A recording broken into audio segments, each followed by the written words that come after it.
Yeah, that was it wasn't easy. I didn't get a lot of preparation.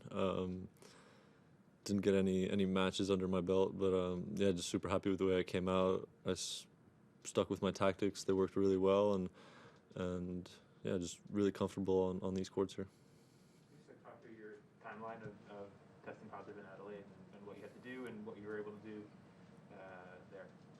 Yeah, so I don't know. I tested 2 days before I came to Australia, a day before I came, and then on arrival I had a positive test. Luckily, no symptoms, which was great for me. And Tennis Australia gave me a couple of gym equipment in the room so I wouldn't just sit around and kind of do nothing. So it was, they were really helpful with everything, and I ended up doing I think 7 days, and I did like 5 negative tests. So yeah, healthy right now, and it was a difficult situation.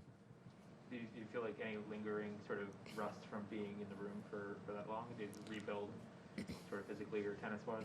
No, I think I kept myself occupied. I tried to play tennis. It didn't work out in some situations. But yeah, I kept myself busy all the time, and I had a positive mindset on all that was happening, and yeah, just kept busy, and it's working really well for me right now. I don't know if you're talking about the video you posted. Yeah. What was, how much had you been? I was curious, like how much were you filming yourself? Or you just happened to catch that one That was unlucky yeah. ball. So that was the second day that I was like playing tennis, and that was the only time I recorded myself. There was like a little cracks in the carpet, or not cracks, but little, it was like a little raise, and it just bounced a different way, and I shanked it right into the roof, and then it went right at me. What is it like your sort of expectations for yourself coming into this match, playing someone like Nori, obviously just won Indian Wells, knowing that you're a little undercooked maybe, but like how did you sort of balance that with still having confidence that you could have this play the way you did today? Yeah, we played a year ago in Delray Beach in the semifinal, so I also practiced with them here, so kind of learned a couple of things during the practice, and just used the tactics that I did with my team really well today. I think even in the tight situations, I still stayed with it. I kept being aggressive and using my powerful strokes on these fast courts. Sorry, there was another person here. What does Australia mean to you as a place to come? Obviously, juniors here, your dad winning here. I saw the scissor kick after you won very very quickly. I was clearly you're ready for that. What did kind of like just emotions does being down here bring out for you? Yeah, it's always special, you know.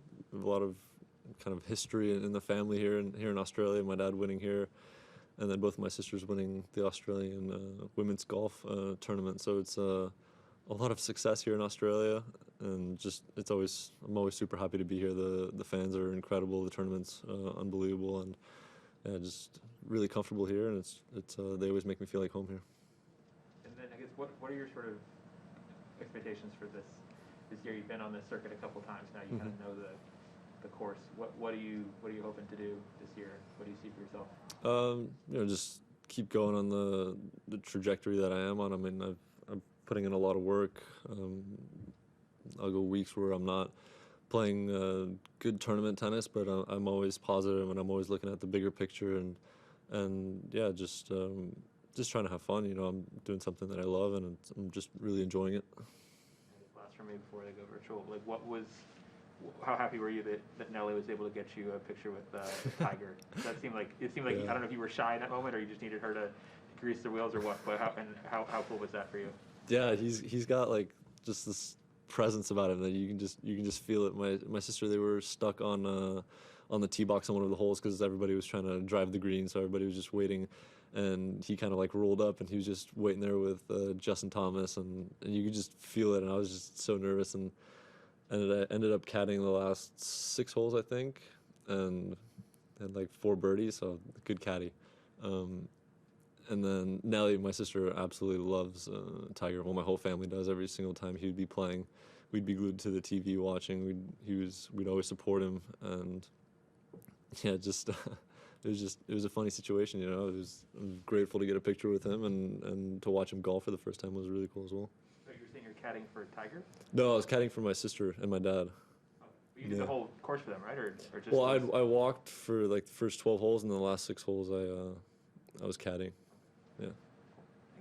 Okay, we'll go to Howard online.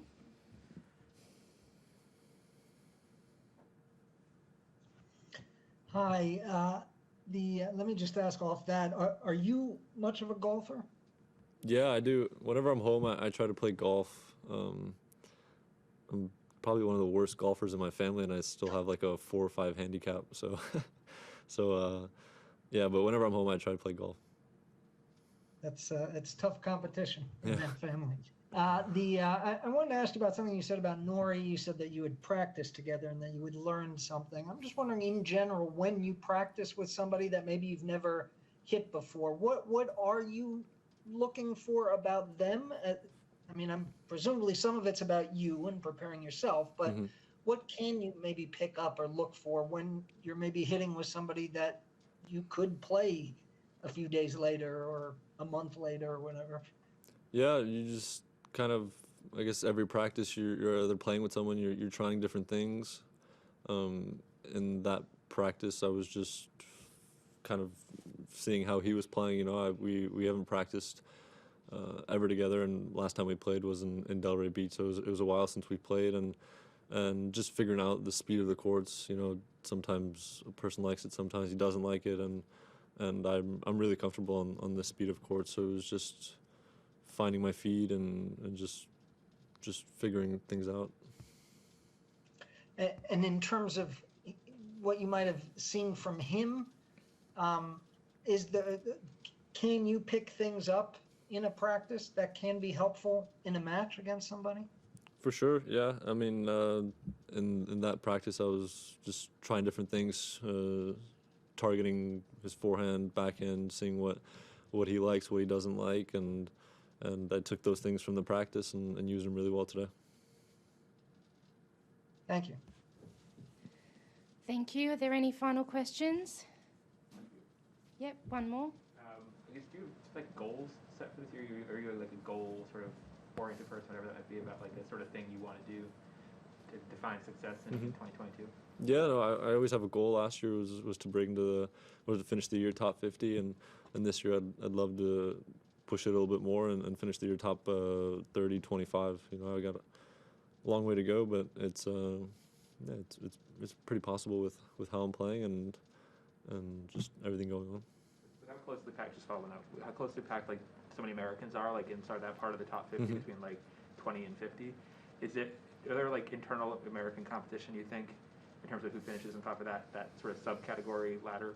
For sure, yeah. No, I think we're all pushing each other. You know, there's always an American pushing, going further in tournaments. So it's inspiring for all of us. It's like a little competition between us, and it was great to see Taylor finishing the year the way that he did. He's playing some incredible tennis, and Riley playing in Toronto. And then you have Jensen Brooksby, Nakashima, Tommy Paul. You know, I think there's like a little competitiveness in all of us, and we're all pushing each other. And I think it's a great thing for ourselves and American tennis in general. Last one from Howard, please.